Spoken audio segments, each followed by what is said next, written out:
5 minutes pour comprendre la chronique de vulgarisation philosophique sur Radio Laser. Bonjour à toutes et à tous.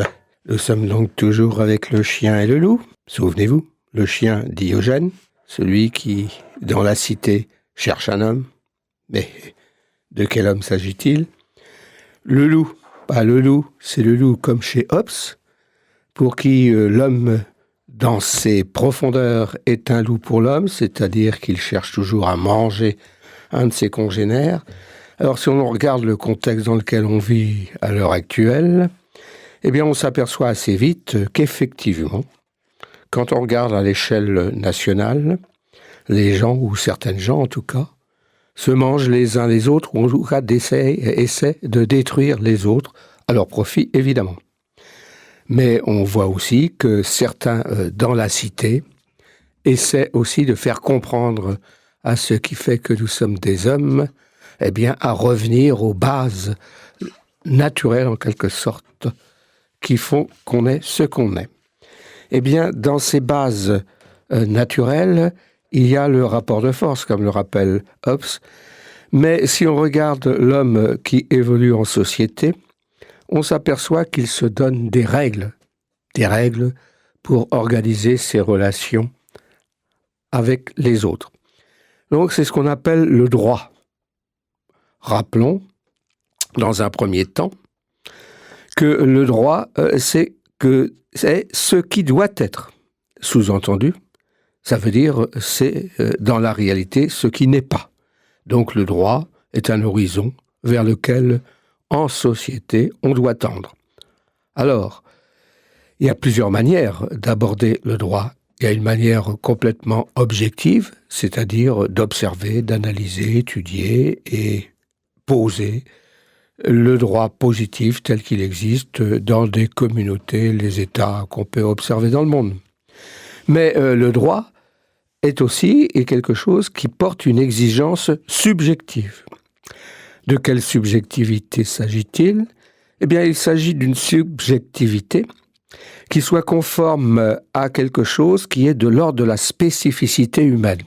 Pas forcément qui est de l'ordre d'une société donnée, puisque, en gros, toute société organisée, et même non organisée d'ailleurs, toute société se donne implicitement au moins des règles de comportement.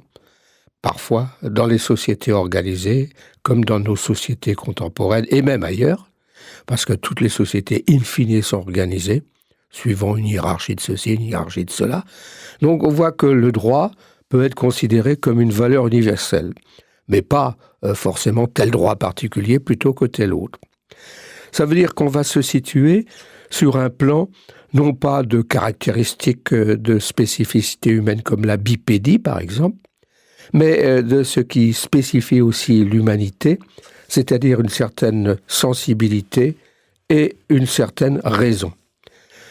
En effet, ce sont des spécificités humaines dans la mesure où, par exemple, la possibilité de produire des œuvres d'art qui s'appuient sur une sensibilité orientée, travaillée, etc., est un peu quand même spécifique à l'homme. Même si on apprécie des valeurs comme une ruche ou autre dans leur rayonnement, leur rayonnage, comme pouvant avoir une dimension esthétique, ce n'est pas ce qui est visé par l'animal. Mais c'est nous qui interprétons ça à la lumière de notre regard. Donc c'est assez spécifique à l'humanité. Et puis la raison.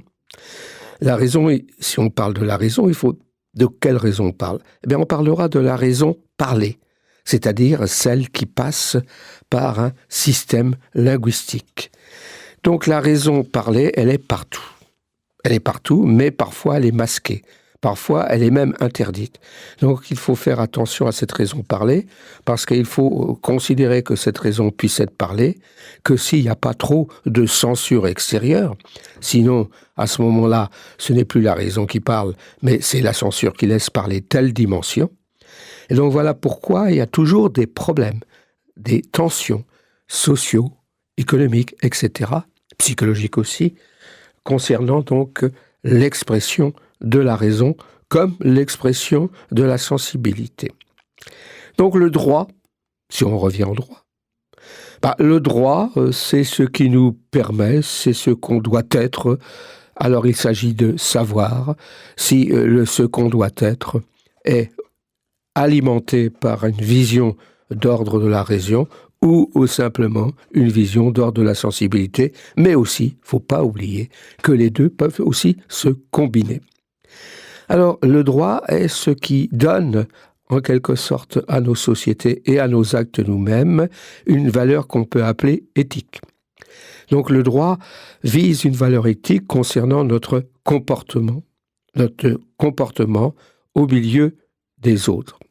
Mais notre comportement en tant qu'être humain, pas uniquement en tant qu'être appartenant par une certaine définition juridique à telle ou telle nation, avec une carte d'identité ou non. Donc voilà la question tournant maintenant autour de la raison, mais une dimension un peu particulière de la raison, mais toute dimension de la raison est un peu particulière, c'est le raisonnable. Le raisonnable, c'est un usage de la raison qui s'adresse à notre comportement. Et si nous ne faisions pas référence à ce raisonnable, alors notre comportement resterait enfermé dans la sensibilité et la sensibilité de base qui nous ramènerait au monde animal, lequel d'ailleurs est finalement limité aux lois que la nature lui permet d'être. Donc, le droit et les lois du droit relèvent donc de la culture et non de la nature. Bien le bonjour, à la prochaine fois.